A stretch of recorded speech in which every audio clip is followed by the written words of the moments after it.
La ruta del miedo. De la infancia a la enfermedad. Bienvenidos a la tesis del hombre gris. Antes de comenzar, 4 frases resuenan como puertas que se abren hacia este capítulo. El miedo es la única enfermedad que aprende a hablar. Lo normal no siempre es lo natural, pero la costumbre lo disfrazó de verdad. Quien crece rodeado de miedo aprende a obedecer incluso cuando nadie lo está mandando. No hay nada más peligroso que un niño que deja de sentir, porque ahí empieza un adulto que solo puede recordar. Hay caminos que se construyen sin que nadie los recorra a conciencia. Hay rutas que se forman antes de que el caminante sepa que está caminando. Y hay un sendero, silencioso y profundamente humano, que atraviesa toda vida desde el primer llanto hasta la última respiración. La ruta del miedo. Nadie la enseña, nadie la advierte, nadie la nombra, pero todos la transitan. Este capítulo nace desde la mirada del hombre gris. Una mirada que observa sin acusar, que comprende sin justificar y que describe sin adornos lo que, a simple vista, parece invisible. Porque lo que hoy se llama normalidad no es casual. Tiene raíces, tiene historia, tiene origen, y casi siempre, aunque resulte incómodo admitirlo, ese origen está en la infancia, donde la vulnerabilidad es absoluta y la conciencia todavía es un terreno abierto, fértil y, por eso mismo, extremadamente influenciable. El miedo no aparece de golpe, no se instala como un intruso, no irrumpe con violencia, se hereda, se absorbe, se imita, se respira, el miedo se pega como un perfume que otros usaron antes. Viene de la voz temblorosa de un padre, del gesto vencido de una madre, de una sociedad que grita peligro incluso cuando todo está en silencio. Y así, poco a poco, sin que nadie lo note, ese miedo inicial se convierte en la brújula invisible que guiará toda una vida. Las elecciones, los vínculos, las enfermedades, las huidas, los excesos, los silencios, las adicciones, las ideologías, los cuerpos cansados, las mentes saturadas. Este capítulo no pregunta, ¿quién tiene la culpa? No busca culpables ni héroes ni villanos. Solo expone un mecanismo que opera en todos, incluso en quienes creen estar por encima de él. La transformación del miedo en identidad. Porque cuando el miedo toma forma, ya no es miedo. Se vuelve carácter, se vuelve historia, se vuelve personalidad, se vuelve destino. Y el cuerpo, que es el último en hablar pero el primero en saber, termina cargando con el peso de todo lo que no se pudo ver. Este es el punto de partida, la entrada al túnel, la primera luz que revela el mapa. Aquí comienza la ruta del miedo. La ruta del miedo no comienza en un momento dramático. No nace en un golpe, ni en un grito, ni en una ausencia concreta. Empieza mucho antes, empieza cuando el niño todavía no sabe hablar. Empieza cuando apenas puede sostener la cabeza, pero ya sostiene el mundo que lo rodea.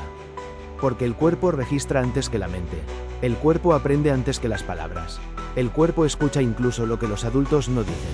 Un niño no entiende conceptos, pero entiende vibraciones. No comprende discursos, pero entiende tensiones. No puede descifrar causas, pero reconoce efectos.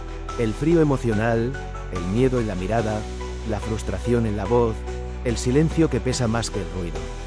Ahí, en esa etapa donde todo ingresa sin filtro, se empiezan a trazar las primeras líneas del mapa. Un padre ansioso transmite ansiedad sin querer. Una madre que teme al mundo enseña miedo sin saberlo. Una familia rota impone desconfianza sin proponérselo. Una sociedad enferma educa cuerpos enfermos mucho antes de que un médico dé un diagnóstico. Lo que para el adulto es un mal día, para el niño es la realidad. Lo que para el adulto es preocupación, para el niño es amenaza. Lo que para el adulto es estrés, para el niño es estructura.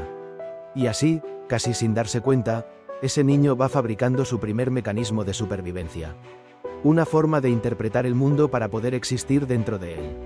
Ese mecanismo, que al principio es natural y legítimo, con el tiempo se vuelve prisión. Se transforma en carácter, se convierte en así soy, y después, en no puedo cambiar, pero nada de eso es identidad. Es apenas la adaptación más eficiente que pudo construir la criatura que fuimos. Y esa adaptación, cuando no se revisa, se convierte en una versión adulta plagada de automatismos. Miedo a fallar, a perder, a quedar solo, a no pertenecer, a no ser suficiente. Miedo a la escasez, a la muerte, al rechazo, a la enfermedad. Miedo al miedo. Ese miedo silencioso no se queda quieto. Busca salida, busca alivio, busca anestesia. Y ahí entra el sistema actual.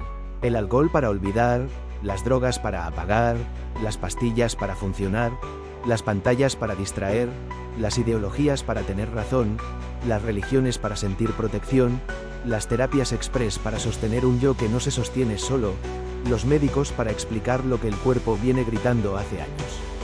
No es casualidad, es negocio, es cultura, es tradición disfrazada de progreso. La infancia forma el molde, el sistema lo rellena, la sociedad lo endurece, y así, sin que nadie lo advierta, lo que comenzó siendo un niño vulnerable termina convertido en un adulto que funciona por miedo, que decide por miedo, que se enferma por miedo, que vive por miedo. El miedo, cuando crece dentro del cuerpo, no se manifiesta como temor.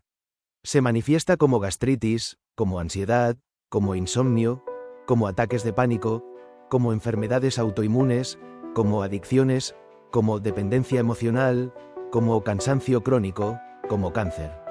Pero decir esto no es un ataque, es una observación, porque el cuerpo nunca miente. La mente puede inventar excusas, puede justificar, puede racionalizar, pero el cuerpo siempre dice la verdad. Y cuando la conciencia despierta, ese mapa que parecía un rompecabezas imposible empieza a ordenarse solo. Cada recuerdo vuelve a su lugar, cada dolor revela su origen, cada patrón muestra su genealogía, cada miedo encuentra su raíz. Lo que antes parecía destino, ahora se ve como programación. Lo que antes parecía carácter, ahora se entiende como defensa. Lo que antes parecía identidad, ahora se reconoce como carga. La ruta del miedo siempre puede recorrerse hacia atrás. Y cuando se recorre hacia atrás, deja de ser ruta y empieza a ser espejo. Un espejo que no acusa. Un espejo que no juzga. Un espejo que, por fin, devuelve la imagen real de quien alguna vez fuimos. Y de quien finalmente podemos dejar de ser. Cuando el sistema aprende a alimentarse de lo que falta. Si en la segunda parte vimos cómo el miedo nace, en esta tercera parte aparece su segundo movimiento. Cómo el sistema aprende a usarlo. Porque un niño con miedo es vulnerable, pero un adulto con miedo es manipulable. Y un pueblo con miedo es gobernable. Y una sociedad con miedo es predecible. El miedo se vuelve útil. Para algunos, claro, nunca para quien lo sufre. A medida que ese niño crece y se convierte en adulto, sus miedos también crecen. Crecen con él, aprenden con él, se perfeccionan con él, y cuando el adulto ya no sabe que su miedo nació en la infancia, se vuelve todavía más sencillo dirigirlo hacia cualquier parte. ¿Tenés miedo a enfermarte? La industria farmacéutica te ofrece miles de respuestas. ¿Tenés miedo a no pertenecer? La política te vende identidades listas para usar. ¿Tenés miedo a estar solo? Las redes sociales te dan compañía artificial a cambio de tu atención. ¿Tenés miedo a no ser suficiente? El sistema te vende éxito, productividad, superación y metas infinitas. ¿Tenés miedo a tu propio dolor? La psicología rápida te promete alivios inmediatos sin tocar la raíz. Todo lo que tememos, alguien lo administra. Todo lo que evitamos ver, alguien lo usa. Todo lo que negamos, alguien lo explota. Y así, poco a poco, el miedo deja de ser una emoción para convertirse en un mercado. Un mercado gigantesco que sostiene millones de vidas, pero no la tuya. La tuya la sostiene el silencio, no el consumo. Por eso la tesis dice que la normalidad es protección y no verdad. Porque la normalidad es el nombre elegante que le damos al conjunto de miedos colectivamente aceptados. Todos sabemos que algo está mal, todos lo sentimos en el cuerpo, todos lo vemos en los niños, pero la normalidad lo disfraza de costumbre, lo maquilla de tradición, lo convierte en hábito. Y cuando el hábito se repite lo suficiente, parece destino. Por eso hoy nadie cuestiona que un niño pase más tiempo frente a una pantalla que frente a un abrazo. Nadie cuestiona que la ansiedad sea la nueva forma de respirar. Nadie cuestiona que la comida tenga más químicos que nutrientes. Nadie cuestiona que el cuerpo esté enfermo a los 30 y colapsado a los 40. Nadie cuestiona que la política parezca un casting permanente para ver quién miente mejor. Nadie cuestiona que las religiones prometan salvación mientras los fieles siguen rota la vida. Nadie cuestiona que las parejas duren menos que un enojo. Nadie cuestiona que la depresión sea parte del paisaje. ¿Por qué? Porque cuestionar implica volver al punto de origen. Mirar la infancia, mirar lo que dolió, mirar lo que evitamos, mirar lo que absorbimos, mirar lo que imitamos, mirar lo que repetimos. Y nadie quiere volver a ese lugar. No porque sea malo, sino porque es verdadero. Ahí está el núcleo. Ahí está el hilo suelto que nadie quiere tirar. Ahí está la pieza que, si se mueve, hace caer al dominó entero. La sociedad actual no combate el miedo. Lo administra, lo dosifica, lo amplifica cuando sirve, lo reduce cuando conviene, lo convierte en entretenimiento, en consumo, en dependencia. Y el ser humano, que podría ser libre, vive encerrado en un mecanismo que no creó, pero que sostiene cada día con sus hábitos. De ahí nace la enfermedad del tiempo presente. No es una enfermedad física, es una enfermedad narrativa. La gente no se enferma solo por lo que come, se enferma por lo que cree, por lo que teme, por lo que repite, por lo que calla, por lo que la sociedad le implanta como verdad sin serlo. La salud real no es un análisis de sangre, es una conciencia despierta, porque cuando la conciencia despierta, el miedo se queda sin alimento. Cuando el adulto revisa su infancia, el sistema pierde poder. Cuando alguien ve el mecanismo, deja de ser parte del mecanismo. Cuando una persona se observa sin intermediarios, ya no necesitan salvadores. Y cuando uno empieza a sanar, aunque sea en silencio, el mundo cambia, aunque el mundo no lo sepa. La ruta del miedo siempre fue un camino de ida, pero la tesis propone algo distinto, que también puede ser un camino de regreso. Un regreso hacia vos, hacia lo que sos cuando el miedo no te escribe la historia. Hacia lo que queda cuando todo lo demás deja de ser necesario. Porque lo único que no puede manipularse es lo que se mira de frente. El momento en que el miedo deja de ser dueño y se vuelve evidencia. Hay un punto. No llega con un sonido, no trae luces, no avisa. En el que el miedo deja de ser un enemigo externo y empieza a mostrarse como lo que realmente es. Un residuo de la infancia incrustado en la conciencia adulta. Ese punto no se alcanza leyendo, ni creyendo, ni buscando salvadores. Se alcanza cuando la mente, agotada de su propio ruido, se rinde un instante y el silencio muestra lo que siempre estuvo ahí. Es un punto extraño. No produce euforia, no produce alivio inmediato. Produce una claridad que incomoda. Como si una luz fría iluminara los rincones que nunca quisimos ver. Ahí, sin defensas, sin argumentos, sin excusas, la persona descubre dos verdades que cambian todo. El miedo nunca estuvo afuera. El cuerpo siempre supo la verdad antes que la mente. El cuerpo se enferma cuando la conciencia se desconecta. El cuerpo se tensa cuando la mente se engaña. El cuerpo avisa cuando la vida va en una dirección equivocada. Pero nadie lo escucha, porque escuchar el cuerpo es admitir la verdad y admitir la verdad es perder los privilegios del autoengaño. Por eso la sociedad prefiere medicar síntomas, en lugar de preguntarse por qué miles de niños tienen diagnósticos inéditos en la historia humana. Por eso prefiere hablar de genética antes que mirar la alimentación, las pantallas, el estrés y la desconexión emocional. Por eso prefiere atribuir la ansiedad al mundo moderno antes que admitir que la ansiedad es la consecuencia natural de vivir una vida que no coincide con lo que uno realmente es. La ruta del miedo no es un camino hacia adelante. Es una cadena invisible que obliga a repetir el pasado. Los niños de hoy serán los adultos asustados de mañana. Los adultos asustados de hoy fueron los niños no escuchados de ayer. Y cada generación recibe, como una herencia tóxica, las verdades no cuestionadas de la anterior. Pero hay algo que puede cortar esa cadena. La observación profunda sin narrativas heredadas. Mirar lo que somos sin máscaras. Mirar lo que sentimos sin justificaciones. Mirar lo que pensamos sin identificarnos. Mirar cómo reaccionamos sin defendernos. Eso es lo que el sistema no puede controlar. Porque un ser humano que se observa pierde miedo. Y un ser humano sin miedo no se manipula. Y un ser humano que piensa por sí mismo no necesita gurú, pastor, político, médico salvador ni ideología que lo adopte.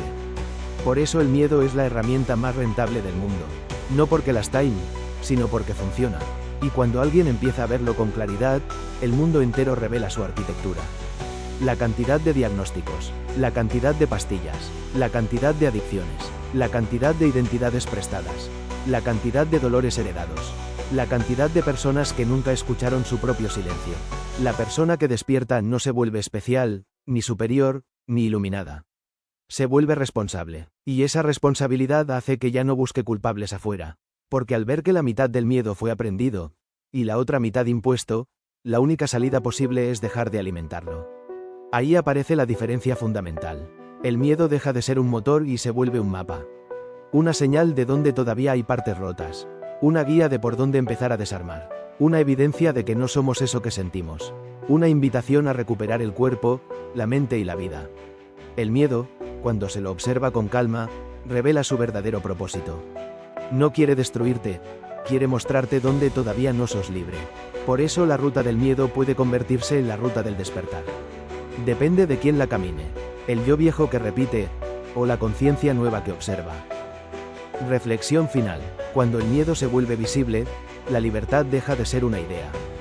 Llegado este punto del capítulo, no queda mucho por explicar, porque lo que se expone acá no es una teoría, no es una opinión, no es una postura moral. Es una experiencia humana universal.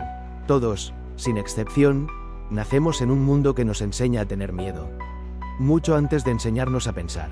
Cada generación hereda los restos emocionales de la anterior, y cada niño aprende a defenderse de la vida. Sin saber que esa defensa, con los años, se convertirá en la cárcel más difícil de abandonar.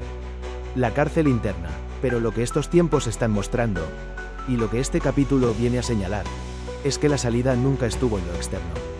Nunca estuvo en la política, ni en los diagnósticos, ni en las promesas de seguridad, ni en las ideologías, ni en los pastores, ni en los gurúes modernos que venden respuestas prefabricadas. La salida está en un lugar tan silencioso, que casi nadie sabe reconocerlo. La conciencia que observa sin miedo. Cuando alguien empieza a ver su propio mecanismo, cuando descubre que sus pensamientos no son su identidad, cuando comprende que sus reacciones son ecos de un niño que solo quería ser escuchado, entonces ocurre algo que ninguna institución puede controlar. Esa persona empieza a recuperar su libertad interna. No una libertad para hacer lo que quiera, sino una libertad más profunda. La de no ser manipulado por su propio pasado, ni por las frecuencias del miedo que recorren la sociedad, ni por los relatos colectivos que se repiten sin cuestionar. Este capítulo no busca que nadie se rebele contra nada. Busca algo más simple y más difícil. Que cada persona se mire con honestidad brutal y se pregunte qué parte de su vida está siendo guiada por miedo y qué parte por conciencia. Porque el miedo enferma, pero la conciencia ordena. El miedo confunde, pero la conciencia aclara. El miedo infantiliza, pero la conciencia madura. El miedo repite, pero la conciencia transforma. La verdadera revolución no ocurre en la calle, ocurre en el interior. En ese instante en el que una persona decide que no va a vivir más anestesiada, ni obedeciendo por costumbre, ni cargando dolores heredados, ni aceptando como normal lo que nunca fue sano. La normalidad protege, sí, pero no revela. Y ahora, como sociedad, como especie, como individuos, estamos en el umbral donde ya no alcanza con protegerse. Es momento de ver, y ver duele al principio, pero después libera, porque detrás del miedo, siempre, absolutamente siempre, hay una versión nuestra esperando ser encontrada. Una versión más simple, más auténtica, más estable, más consciente, más viva. Si este capítulo sirve para que alguien dé un paso hacia esa versión, aunque sea un paso pequeño, entonces la tesis del hombre gris ya cumplió su función. El resto, como siempre, depende de cada uno.